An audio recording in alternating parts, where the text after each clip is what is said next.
Olá, seja bem-vindo ao meu canal. Meu nome é Ângela Natel e toda quinta temos leitura de quinta. Sim, toda quinta-feira tem leitura da semana e quero ler um trecho da autobiografia de Rita Lee, que nos deixou agora em 2023. É a primeira, né, autobiografia, também tem outra que em breve gostaria de ler um trecho para vocês também, mas quero ler um trecho. Muitos falaram de um dos trechos deste livro, né? Muito saiu nas mídias o trecho da profecia, que ela gostaria que o que tivesse escrito no epitáfio dela e coisas assim. Entretanto, eu quero ler um outro trecho. Aqui neste livro tem muitas fotos, muitos materiais. Essa autobiografia aqui é repleta de conteúdo, e quem quer saber sobre Rita Lee, nada melhor do que ouvir dela mesma. Então, quero ler um trecho chamado O Último Hospício. Quando Beto chegou lá em casa com a notícia de que ia ser papai, eu sabia que seria uma menina. Já havia sonhado várias vezes com ela.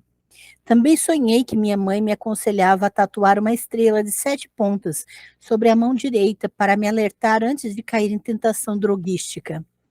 Fiz a besteira de comemorar a notícia de minha neta abrindo uma garrafa de vinho, crente que meu passado já não me condenaria.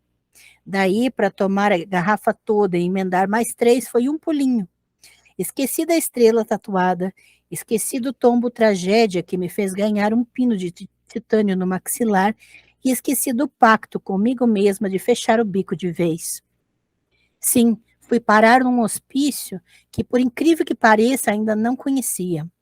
O método era radicalmente rígido, com um diretor psiquiatra mala, metido, tipo, aqui quem dá as ordens sou eu, no melhor estilo Gestapo. Os enfermeiros tratavam os malucos muito bem, mas estavam sempre assustados, evitando conversar. Os terapeutas eram gentis, mas tensos demais, alguns mais esquisitões do que os pacientes.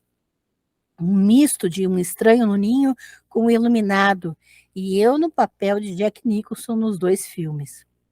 Os malucos enfermeiros comentaram a existência de um tal livro negro, espécie de lista maldita, onde eram anotados sabe lá Deus o que sobre os internos e os empregados. Ficava trancado numa gaveta-cofre supervisionada por uma incorruptível secretária alemã com um coque trançado na cabeça, aumentando a sensação de que estávamos realmente num campo de concentração. Todo dia éramos obrigados a assistir às palestras sobre cagação de regras de como conviver em sociedade. Eu já havia frequentado reuniões do AHA, do NA, mas aquilo era brainwash. Quando dependente se interna, geralmente há medicações químicas e naturebas, até mesmo placebos, diminuindo a dosagem à medida que o viciado vai se desintoxicando psicologicamente. Lá no hospício, linha dura, não. O método era trancar o maluco numa cela e ele que mordesse o ombro e suasse sozinho durante o cold turkey. Eu devo ter ficado uns dias nessa situação até sacar que precisava me fingir de mansa para ser liberada e entrar para o rebanho dos meso-recuperados. Lá não rolava colinho, era desprezo e falta de compreensão.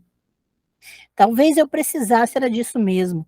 Havia uma terapeuta fofa que se aproximou com simpatia, mostrando realmente que queria me ajudar. Só com ela eu quebrava meu voto de silêncio e abria o coração. Marcinha era a única gente boa lá no meio de tantos terapeutas perturbadinhos. Meu plano era fugir. Sabia que o lugar era meio retirado, mas não exatamente onde ficava. Os muros razoavelmente altos exigiam, no mínimo, uma musculatura nos trinques para pular que eu positivamente não tinha.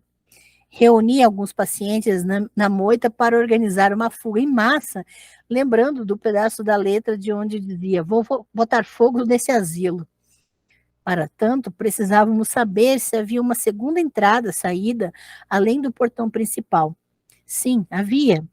Uma portinha mocosada por eras por onde o jardineiro entrava cedinho e saía depois de escurecer.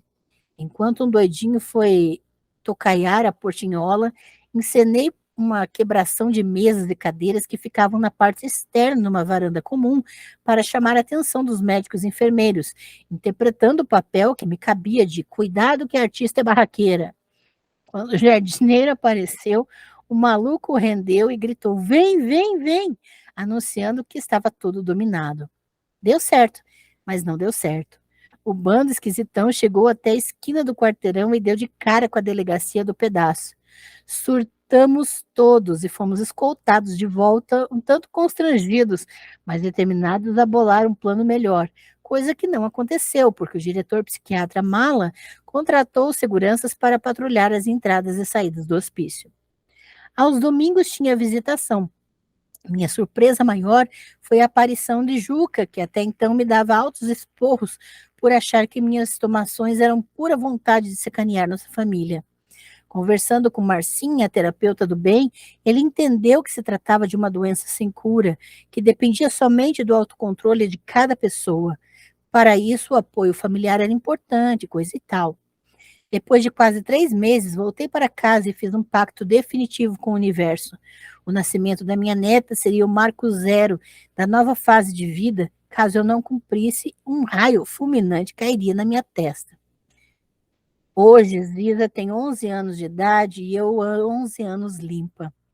Beto se revelou um pai amoroso e presente, responsável e prestativo, praticamente exercendo sozinho a função de provedor dela em todos os sentidos.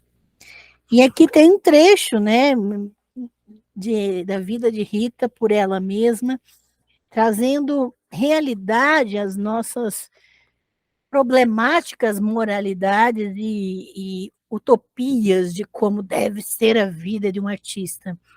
Então, recomendo demais a autobiografia de Rita Lee, trazendo para nós um pouco de pé no chão na vida e um pouco de compreensão de que somos gente, nada além disso. Fica aqui minha homenagem singela, minhas saudades de tanta vida, né, que esbanjava para nós muita sabedoria que a gente possivelmente não soube valorizar. Muito obrigada por ouvir até aqui, aproveitem as leituras. Na descrição você tem todos os dados desse livro para procurar, para adquirir, e até a próxima, pessoal.